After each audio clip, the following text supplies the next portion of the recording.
ವೀಕ್ಷಕರೇ, ಮಂಕನ ಪದಗಳು ಮತ್ತೊಂದು ವಿಡಿಯೋಗೆ ತಮಗೆ ಹಾರ್ದಿಕ ಸ್ವಾಗತ. ಸರ್ವೇ ಜನ ಸುಖಿನೋ ಭವಂತು. ದೇವರೆಲ್ಲರಿಗೂ ಆಯುರ್ ಐಶ್ವರ್ಯ ಆರೋಗ್ಯ ಕೊಟ್ಟು ಕಾಪಾಡಲಿ ಅಂತ ಬೇಡ್ಕೊಂತ ನನ್ನ ಮುಂದಿನ ಮಾತುಗಳನ್ನ ಪ್ರಾರಂಭಿಸ್ತೇನೆ.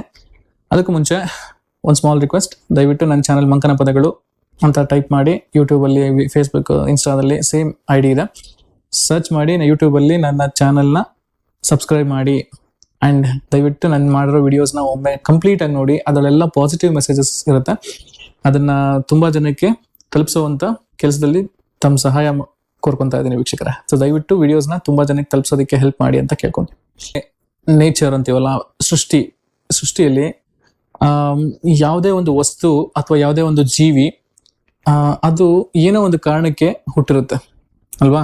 ಪರಿಸರದಲ್ಲಿ ಹುಟ್ಟಿ, ಪರಿಸರದಲ್ಲೇ ಅದು ಬೆಳೆದು, ಪರಿಸರದಲ್ಲಿರೋ ವಸ್ತುಗಳನ್ನ ಉಪಯೋಗಿಸ್ಕೊಂಡು ಆಮೇಲೆ ನೇಚರ್ಗೆ ಅಥವಾ ಪರಿಸರಕ್ಕೆ ಒಂದು ಕೊಡುಗೆಯನ್ನು ಕೊಟ್ಬಿಟ್ಟು ಪರಿಸರದಲ್ಲಿ ಲೀನ ಆಗ್ಬಿಡ್ತವೆ ಅಲ್ವಾ. ಅಂದ್ರೆ ಮರೆ ಆಗ್ತವೆ. ಅವು ಯಾವ ಕೂಡ ಯಾವುದೇ ಕಾರಣಕ್ಕೂ ಪರಿಸರನ ಹಾನಿ ಮಾಡೋ ಕೆಲಸ ಮಾಡಕ್ ಹೋಗಲ್ಲ, ನನಗೆ ಗೊತ್ತಿರೋಂಗೆ. ಸೊ ಯಾವ್ದಾದ್ರು ಆ ಥರ ವಸ್ತುಗಳಿದ್ರೆ ದಯವಿಟ್ಟು natural created which harms nature ಅನ್ನೋದಿದ್ರೆ ನಂಗೆ ದಯವಿಟ್ಟು ತಿಳಿಸಿ. ಒಂದು ಪ್ರಾಣಿ ಇದೆ, ಅದೊಂದು ಪ್ರಾಣಿ ಮಾತ್ರ ತಾನು ಹುಟ್ಟಿದ ದೆಸೆಯಿಂದ ಹಿಡಿದು ಸಾಯೋವರೆಗೂ ಪರಿಸರನ ಅಲ್ಲದೆ ತನ್ನ ಸುತ್ತ ಇರೋ ಸಮಾಜನ ಕೂಡ ಹಾಳು ಮಾಡಿ ಕೊನೆ ಗಳಿಗೆಯಲ್ಲೂ ಕೂಡ ಬೇರೆಯವ್ರಿಗೆ ಕಣ್ಣೀರ್ ಹಾಕ್ಸಿ ಹೋಗುವಂತ ಒಂದು ಪ್ರಾಣಿ ಯಾವ್ದಪ್ಪ ಅಂತ ಹೇಳಿದ್ರೆ ಮನುಷ್ಯ. ನಾವೇ ಅಲ್ವಾ? ಯೋಚನೆ ಮಾಡಿ ಒಮ್ಮೆ. ಅತಿ ಬುದ್ಧಿವಂತ ಪ್ರಾಣಿ ಅನ್ಸ್ಕೊಂಡ್ರೆ ನಾವು ಏನ್ ಮಾಡಕ್ ಕೊಟ್ಟಿದೀವಿ? ಹುಟ್ಟಿದ ಆರಭ್ಯ,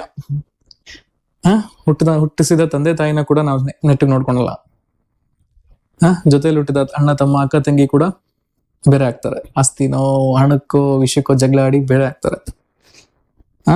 ತಾನು ಏನ್ ಕೆಲಸ ಮಾಡ್ತಿರ್ತೀನಿ ಆ ಕೆಲಸದಿಂದ ನೇಚರ್ಗೂ ಉಪಯೋಗ ಇಲ್ಲ, ಸಮಾಜಕ್ಕೂ ಉಪಯೋಗ ಇಲ್ಲ. ಏನೋ ಒಂದು ಮಾಡ್ತೀಯಾ, ಹಣ ಸಂಪಾದನೆ ಮಾಡ್ತೀಯಾ, ನನ್ಗೆ ಇಷ್ಟು ಬೇಕು, ನಾನು ಇಷ್ಟು ರಿಟೈರ್ಮೆಂಟ್ ಪ್ಲಾನ್ ಮಾಡ್ತೀನಿ, ನಾನು ಹಿಂಗ್ ಮಾಡ್ತೀನಿ ಅಂದ್ಬಿಟ್ಟು ಹಿಂಗ ಸ್ವಾರ್ಥದಿಂದ, ದಿಸ್ ಇಸ್ ಟ್ರೂತ್.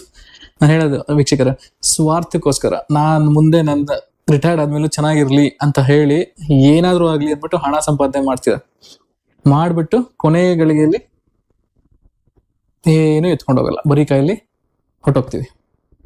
ನನಗೆ ಅನಿಸಿಕಿರೋ ಪ್ರಕಾರ ಈಗ ಮನುಷ್ಯನಿಗೆ ಎಲ್ಲ ಬೇರೆ ಪ್ರಾಣಿಗಳಿಗೆ ಕಂಪೇರ್ ಮಾಡಿದ್ರೆ ಮನುಷ್ಯನ ಬುದ್ಧಿಶಕ್ತಿ, ಸಾಮರ್ಥ್ಯ ಭಗವಂತ ಉತ್ತಮ ಗುಣಮಟ್ಟದಲ್ಲಿ ಕೊಟ್ಟಿದ್ದಾನೆ. ಅಂದ್ರೆ ಅವನು ತನ್ನ ಬುದ್ಧಿಶಕ್ತಿನ ಉಪಯೋಗಿಸಿ ಏನೇನು ಮಾಡಿದಾನೆ ನಾವು ನೋಡ್ತಾ ಇದೀವಲ್ವಾ. ನಾವೇನ್ ಸೃಷ್ಟಿ ಏನೇನು ಡಿಸ್ಕವರ್ ಮಾಡಿದ್ವಿ, ಏನೇನು ವಸ್ತುಗಳನ್ನ ನಾವು ತಯಾರಿ ಮಾಡಿದ್ವಿ, ಮತ್ತೆ ಭೂಮಿ ಒಳಗಿಂದ ಏನೇನು ತೆಗೆದಿದೀವಿ. ಭೂಮಿ ಒಳಗೆ ನೀರು ಕೂಡ ತೆಗೆದಿದೀವಿ, ಅದನ್ನು ಬಿಟ್ಟಿಲ್ಲ. ಅದಿರುಗಳಂತೂ ಹೋಯ್ತು, ಮೆಟಲ್ಸ್, ಮಿನರಲ್ಸ್ ಎಲ್ಲ ಆಯ್ತು. ನೇಚರಲ್ಲಿ ಏನೇನ್ ಸಿಗುತ್ತೋ ಎಲ್ಲಾನು ತೆಗೆದು ಬಿಟ್ಟಿದೀವಿ. ಇನ್ನೇನು ಇಲ್ಲ, ಅದಕ್ಕೆ ಬಿಟ್ಟಿದ್ದಾನ ಮನುಷ್ಯ.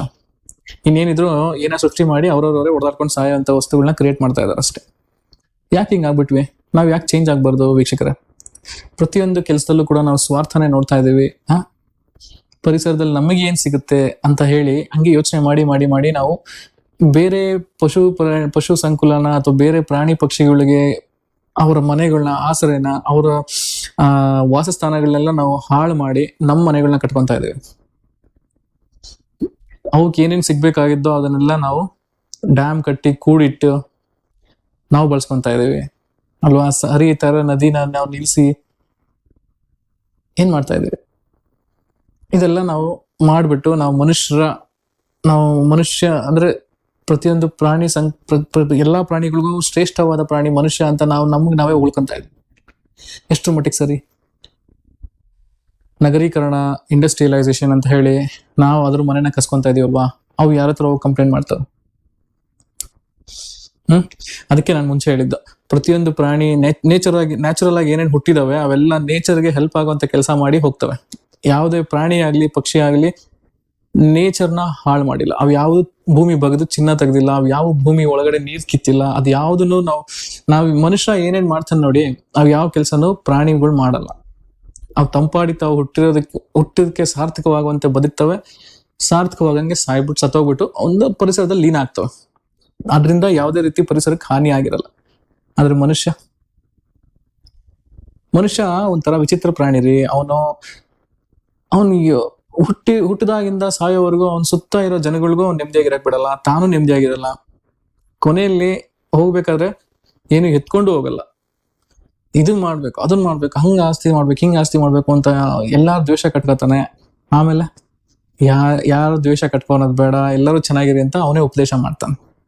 ಅವನಿಗೆ ಅರಿವಾಗವಷ್ಟರಲ್ಲಿ ಆಲ್ರೆಡಿ ಅವನು ಅನಾಹುತಗಳನ್ನ ಸೃಷ್ಟಿಸ್ಬಿಟ್ಟಿರ್ತಾನೆ ಅಲ್ವಾ. ಈಗ ಒಂದು ಏಜ್ ಅಲ್ಲಿ ಮಕ್ಕಳಿಗಿಂದ ನನ್ನ ಪ್ರಕಾರ ವೀಕ್ಷಕರೇ ಒಂದು ಯೋಚನೆ ಮಾಡ್ಬೇಕಾದ ಸಂಗತಿ ಏನಪ್ಪಾ ಅಂದ್ರೆ, ನಾವು ಚಿಕ್ಕ ವಯಸ್ಸಿಂದ ಮಕ್ಕಳನ್ನ ಸಾಕ್ತಿವಲ್ಲ, ಅವಾಗ ಅವುಗಳಿಗೆ ಪರಿಸರದ ಬಗ್ಗೆನೂ ಕೂಡ ನಾವು ಕಾಳಜಿ ವಹಿಸುವಂತ ಬುದ್ಧಿನ ಹೇಳ್ಕೊಡ್ಬೇಕು, ಮತ್ತೆ ಒಳ್ಳೆ ಗುಣಗಳನ್ನ ಕಲಿಸ್ಬೇಕು ಅನ್ನೋದು. ಇದಕ್ಕೆ ಬರೀ ಹಣ ಮಾಡ್ಬೇಕು, ಹಿಂಗ್ ಓದು ಹಂಗ ಹಣ ಮಾಡ್ಬೇಕು, ಸೆಟಲ್ ಆಗ್ಬೇಕು, ಮನೆ ತಗೊಂಡು ಇಂಡಿಯಾಗಿರ್ಬೇಕು, ಬೇರೆ ಯಾರಾದ್ರೂ ಹಾಳಾಗೋಗ್ಲಿ, ಈ ತರ ಹೇಳ್ಕೊಟ್ರೆ ಅವನು ನೀವೇ ವಯಸ್ಸಾದ್ಮೇಲೆ ನೀವೇ ಹೇಳ್ತಿರಲ್ಲ, ಯಾಕಿಂಗ್ ಮಾಡ್ತಾರಪ್ಪ ಜನ, ಅಯ್ಯೋ ಯಾಕಿಂಗ್ ಮಾಡ್ತಾರಪ್ಪ. ಯಾಕಂದ್ರೆ ವಯಸ್ಸಲ್ಲಿ ನೀವೇ ಮಾಡಿರ್ತೀರ.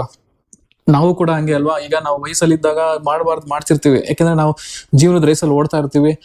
ಸೊ ಹಂಗಾಗಿ ಇನ್ಎವಿಟೇಬಲ್ ಆಗ್ಬಿಡುತ್ತೆ, ಹಣ ಮಾಡ್ಲೇಬೇಕು. ಅಲ್ಲಿ ಇಲ್ದಿದ್ರೆ ಸಮಾಜ ನಮ್ಮನ್ನು ದೂಷಿಸುತ್ತೆ, ಬೇರೆ ಫ್ರೆಂಡ್ಸ್ ನಮ್ಮನ್ನು ದೂಷಿಸ್ತಾರೆ, ಬೇರೆಯವ್ರು ಆಡ್ಕೊಂಡು ಹೋಗ್ತಾರೆ ಸಂಬಂಧಿಕರು ಅಂತ ಹೇಳಿ ನಾವು ಏನೋ ಒಂದು ಪಾಡ್ ಬಿದ್ದು ಹಣ ಮಾಡೋ ಸ್ಟೇಜ್ಗೆ ಹೋಗ್ಬಿಡ್ತೀವಿ, ಸ್ವಾರ್ಥಗಳಾಗ್ಬಿಡ್ತೀವಿ. ಯಾವುದೇ ರೀತಿ ನಮ್ಗೆ ಬೇರೆ ತರ ಒಳ್ಳೆ ಆಲೋಚನೆಗಳು ಮಾಡೋ ಅಂತ ಟೈಮು ಸಿಗಲ್ಲ, ಮತ್ತೆ ಮಾಡಿದ್ರೆ ಹುಚ್ಚ ಅಂತ ಆಚೆ ಹಾಕ್ತಾರ ಅಲ್ವಾ. We will be out man out ಅಂತಾರಲ್ಲ, ಒಂದ್ ಸರಿ ಇಲ್ಲ ಕಣ, ಬುದ್ಧಿ ಇಲ್ಲ ಕಣ ಅವನ್ಗೆ, ಏನೋ ಸಮಾಜ ಅಂತೆ, ಏನೋ ಒಳ್ಳೇದಂತೆ ಇವೆಲ್ಲ ಮಾತಾಡ್ತಾನೆ ಅಂತ ನಿನ್ನ ವ್ಯಕ್ತಿತ್ವನೇ ಹಾಳು ಮಾಡ್ಬಿಡ್ತಾರೆ. ಸೊ ಹೇಳೋದಿಷ್ಟೇ, ವಯಸ್ಸಾದ್ಮೇಲೆ ಕಲ್ತ್ಕೊಳ್ಬೇಕಾಗಿದ್ನ ನಾವು ವಯಸ್ಸೆಲ್ಲ ಯಾಕೆ ಕಲಿಯಲ್ಲ? ನಾವ್ ಏನ್ ಹೇಳಕ್ ಬಯಸ್ತೀವೋ ಅದೇ ತರ ನಾವ್ ಯಾಕೆ ನಡ್ಕೊಂಡು ಹೋಗಲ್ಲ ಅಲ್ವಾ. ಈ ತರ ಮಾಡ್ಕೊಂಡು ಹೋದ್ರೆ ಅಟ್ಲೀಸ್ಟ್ ಮುಂದಿನ ಜನರೇಷನ್ಗಾದ್ರೂ ನಾವು ಭೂಮಿಯ ನ್ಯಾಚುರಲ್ ಇವಾಗ ಏನೇನೋ ಅನಾಹುತಗಳಾಗ್ತಾ ಇದೆ ಅಲ್ಲ, ವಿಪರೀತ ಸೆಕೆ, ವಿಪರೀತ ಚಳಿ, ಒಂದೊಂದ್ ಕಡೆ ವಿಪರೀತ ಫ್ಲಡ್ ಆಗ್ತಾ ಇದೆ, ಪ್ರವಾಹಗಳಾಗ್ತಾ ಇದೆ. ಈ ತರ ಪ್ರಕೃತಿಲಿ ಆಗ್ತಿರೋ ಚೇಂಜಸ್ ನೋಡ್ತಾ ಇದ್ರೆ ಮುಂದೆ ಏನಾಗುತ್ತೆ ಹೇಳಕ್ಕಾಗಲ್ಲ. ಸೊ ಮನುಷ್ಯ ಅತಿ ಬುದ್ಧಿವಂತ ಪ್ರಾಣಿ, ಅತ್ಯಂತ ಕ್ರೂರಿ ಮತ್ತೆ ಸ್ವಾರ್ಥವಾದ ಕೆಲಸಗಳನ್ನ ಮಾಡ್ತಾ ಇದ್ದಾರೆ. ಅದನ್ನ ಸ್ವಲ್ಪ ಮಟ್ಟಿಗಾದ್ರೂ ನಿಲ್ಸೋಣ. ಈ ಮಕ್ಕಳಿಗೆ ಚಿಕ್ಕ ವಯಸ್ಸಿಂದಾನೆ ನಮ್ಮ ಮಕ್ಕಳುಗಳಿಗೆ ಸ್ವಲ್ಪ ಒಳ್ಳೆತನ ಮತ್ತೆ ನಿಸ್ವಾರ್ಥವಾಗಿರೋಂಥದ್ನ ಗುಣಗಳನ್ನ ಕಲ್ಸೋಣ.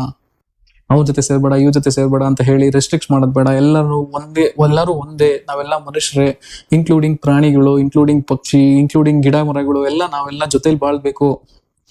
ಕಡೀರೋ, ರಿಯಲ್ ಎಸ್ಟೇಟ್ ಮಾಡ್ರು, ಸೈಟ್ ಮಾಡ್ರು, ಮನೆ ಸೈಟ್ ತಗೋಬೇಕು, 60-40 ತಗೋಬೇಕು, ಹಿಂಗೆ ಈ ತರ ಬುದ್ಧಿಗಳು ಬಂದ್ರೆ ತಿನ್ನೋದಕ್ಕೆ ಏನ್ ಸಿಗುತ್ತೆ ಮುಂದೆ ಅಲ್ವಾ.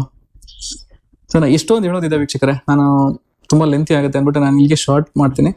ಈ ಅನಿಸಿಕೆ ನಾನು ಹೇಳಿ ಹೊಟ್ಟಿರೋಂಥ ಅನಿಸಿಕೆಗಳು ತಮಗೂ ಇಷ್ಟ ಆದ್ರೆ ದಯವಿಟ್ಟು ತುಂಬಾ ಜನಕ್ಕೆ ತಲುಪಿಸಿ, ನನ್ನ ವಿಡಿಯೋಸ್ನ ಶೇರ್ ಮಾಡಿ. ಹಾಗೆ ನಾವು ಕೂಡ ಒಂದು ಬದಲಾವಣೆ ತರೋಣ ಅಲ್ವಾ. ಮಕ್ಕಳಿಂದಾನೇ ನಾವು ಅವ್ರ ಮನಸ್ಸಲ್ಲಿ ಹ್ಯುಮ್ಯಾನಿಟಿ, ಮನುಷ್ಯತ್ವದ ಬೆಲೆನ ತುಂಬೋಣ, ನಿಸ್ವಾರ್ಥತೆಯಿಂದ ಬಾಳೋದನ್ನ ಕಲ್ಸೋಣ, ಎಲ್ಲಾ ಪರಿಸರದಲ್ಲಿರೋ ಎಲ್ಲಾ ಜೀವಿಗಳ ಜೊತೆ ಸಹಬಾಳ್ವೆಯಿಂದ ಜೀವನ ಮಾಡೋದು ಹೇಳ್ಕೊಡೋಣ ಅಂತ ಕೇಳ್ಕೊಂತ ಈ ವಿಡಿಯೋನ ಇಲ್ಲೇ ಮುಗಿಸ್ತಾ ಇದ್ದೀನಿ. ಧನ್ಯವಾದಗಳು.